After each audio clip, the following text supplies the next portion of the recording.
মাদবর সাহেব, আমি বিয়ে করছি মাত্র 5 দিন হয়েছে, এর মধ্যে আমার বাবা কেন আমার শাশুড়ি করে মানে বিয়া তোর কাছে কি আমি ভাত মাছ রে? এই মফিজ ভাই কামটা করলে কি? আল্লাহ না মাদবর সাহেব, এ আমারও চাইছে আমি এরও চাইছি। এটা কি সম্ভব? আমার বাপে যদি আমার শাশুড়ি বিয়ে করে তাহলে আমার বউ হেরমাইয়ে যেতেছে না, আর আমি তো আগে দিয়ে আর ফোলা আছি, তাহলে আমরা দুইজন ভাই বোন হয়ে গেলাম না? তাইলে তো সম্পর্কের ভিতরে গিট্টু বাজছে, এটা মনে একটু মানাইছে না, নে না রে বাবু। কেমনে মানাই নেবো? আমার শ্বশুর বাড়ি আর আমার বউ শ্বশুর বাড়ি তো একই, আমার শ্বশুর বাড়ি আমার বাপের শ্বশুর বাড়ি তাও এক জায়গায়।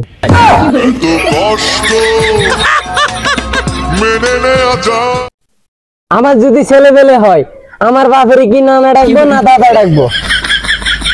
আমার বাপের যদি ছেলে পেলে হয় আমার কি মামা ডাকবো না দুলাভাই ডাকবো? রে এত সালিশ করলাম, এই ধরনের সালিশ তো আর পাইলাম না রে, এত মহা বিপদে পড়লাম রে। তা না হয়ে বাদে দিলাম, আমার বাপরে কি আমি আব্বা গমু না শ্বশুর গমু? তুই না হলে একবারে ড্যাডি ক। আমি না হয় আব্বাও গেলাম, আমার বউকে আমার বাপের আব্বা ডাকবো না শ্বশুর ডাকবো?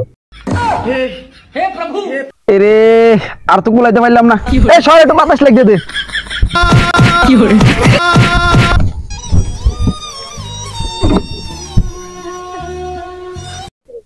মাথা হ্যাং হইলে তো হইব না মাতাব্বর, আমি কি আমার শাশুড়ি মা ডাকবো না শাশুড়ি ডাকবো? এ মাইকু তুই না একবার মাম্মি ডার্লিং ক।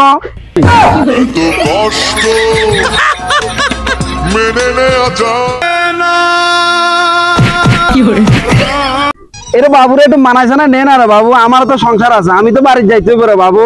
তুমি না হয় বাড়ি যাইলে, আমি বাড়ি যাইলে আমার নিজের বাড়ি আইছি না শ্বশুর বাড়ি আইছি? বিশ্বাস কর বাতি যায় এটা নিজেও জানি না। এই মফিজ ভাই তুমি যে কামটা করলা, তোমাকে বাপ বেটার বিচার করতে তোমার দাদারা লাগবো, আমার তোমরা মাফ করে দাও বাবা, মাফ করে দাও, আমি আর পারবো না। আরে আমি জানো কেডা?